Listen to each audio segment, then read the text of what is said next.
Let's bring in Sherill Calhoun. Sherill, hi, how are you? Happy New Year's to you. New Year. Now, before we go any further, somewhere in here I have a list of my guests that are going to be on today. And let's see. It says that Sherill Calhoun is a Fempreneur. I said that wrong, didn't I? Fempreneur. A Fempreneur. Yes. What is that? That is a woman entrepreneur. A Fempreneur. Mm-hmm. Very, very, very clever. Chic. It's clever. Now, did you coin that term yourself? I did. And why? Because I just wanted to get the attention of Main Street American women.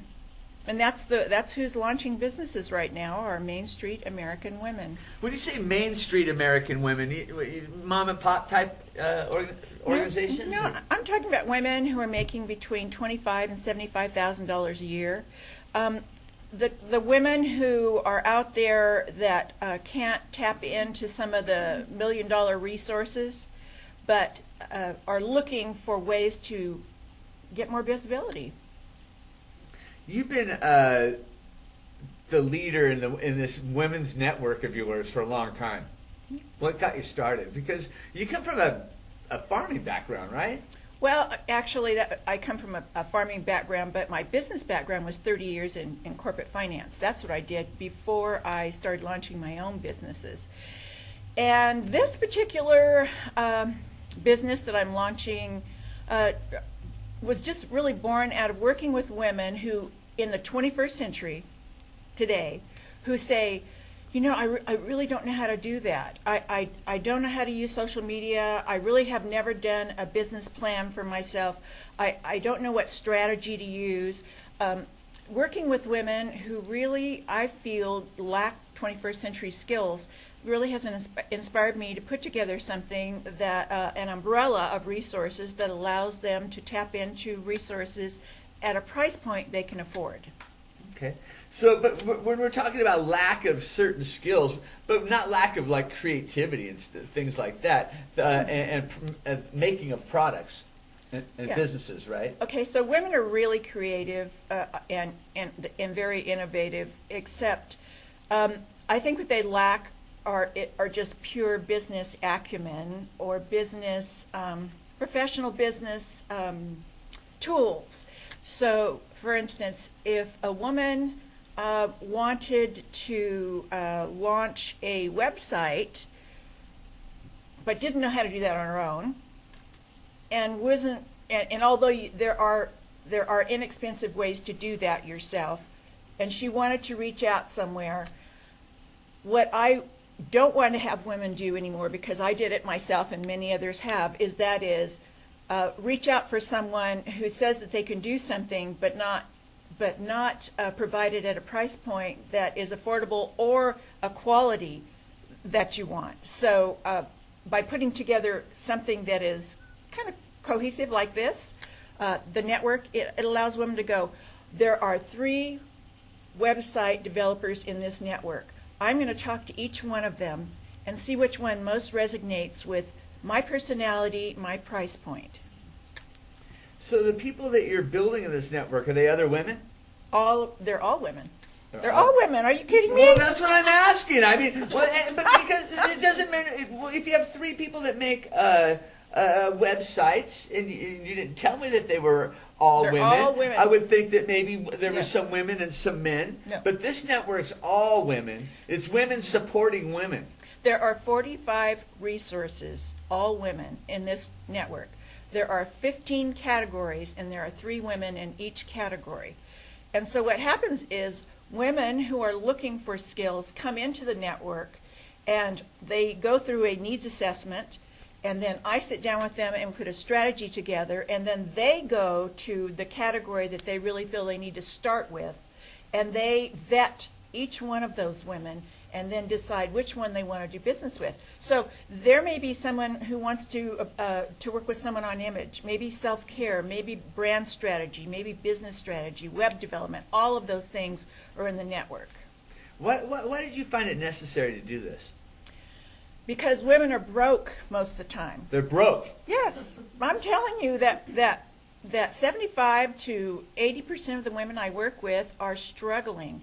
And I do not believe it's from lack of intelligence. I believe it's from lack of business acumen and strategy. And lack of being in a network like you put Right. together. Yeah. Now, you gave it 15 categories, 3 different choices. Why the choices? Why not just go out and get one person? Well, because everybody has different needs. These women are all coming in with some skill set, except maybe I'm really good at social media, but I'm really bad at business strategy or branding who I am. Because in today's market, branding is really about your uniqueness. And I think a lot of people think, especially if they're in direct sales, they think if the product that they have is their brand. But that's not true, because people buy from people they know, like, and trust. They're not buying from the brand, they're buying for you. And so it's teaching women that you really need to come at this from a whole different direction, and you really need to market it in a new way. One thing, Because sometimes the old ways right now aren't working. the old ways aren't working for men or women. I'm telling you, they just aren't. If you're not really shifting gears and looking at other ways to develop your business in the 21st century, via all the platforms, such as this platform, such as this that we're doing right now, podcasts, internet shows, there are multiple avenues now that people are watching. And it's not the old model. Do you find it odd sometimes in this day and age when you open someone's eyes to the old way isn't working anymore? I mean, with all the social media going on and it's coming at you from all different directions now, that someone would not be taking advantage of that. Well, the only people that I notice that aren't taking advantage of it are those who are fearful because they don't have the skills yet, so they lay back. That's the same thing for the women. I believe that their confidence level will go like this as they learn the skill and start applying it. And what really drove me too is I have a 6-year-old granddaughter. And statistically, if we don't do anything as women different than what we're doing today, it will take 45 or 50 years to get up to par in compensation to our male counterparts. But it is said that in 2030, two-thirds of the economy will be ruled by women, and that's because we're starting to see a shift.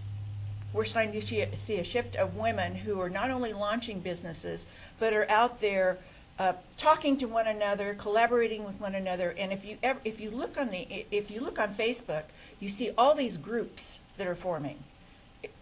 They're predominantly women. I didn't notice that, but I'm going to take a look, that's for sure. Now, this network you put together, does it make it easier for the women to make changes in themselves, being that it's all women? Mm-hmm. Do they go to these women a little easier? Absolutely. I think they do, because the women, their culture is really all about bringing you in and really teaching you skills that you can apply, not theory, not coming in and listening to someone speak, not coming in and listening to a webinar, but coming in and working with someone so that they give you it's like a vocational business school. It's like you come in, you learn a skill, you apply it, and the person who's your resource strategist will be checking back to make sure you actually know what you're doing. And I think that's a big difference from a lot of the models out there. I mean, I can watch webinars all day long, and I can go and listen to speakers and be inspired and motivated, but until I can apply the actual skill, it really doesn't help me. You know what, I think there's probably a lot of women out there just shaking their heads yes, going, I like what she's saying. And I think that happens every time you're on. Thank you. I like you, Sherill. And I'm doing this I like you, I'm Sherill. doing this for Dot, too. You're doing this for Dot, too. Well, thank you very much. Yeah. How do people get a hold of you? They can get a hold of me by going to my website. My website is www.thefempreneurnetwork.net. Awesome. Sherill Calhoun, it's always so good to see you. Thank you, Happy Chuck. New Year's Thank to you. you. Happy New Okay, Year we'll to see you. you again real soon. We're going to take a quick commercial break. We'll be right back.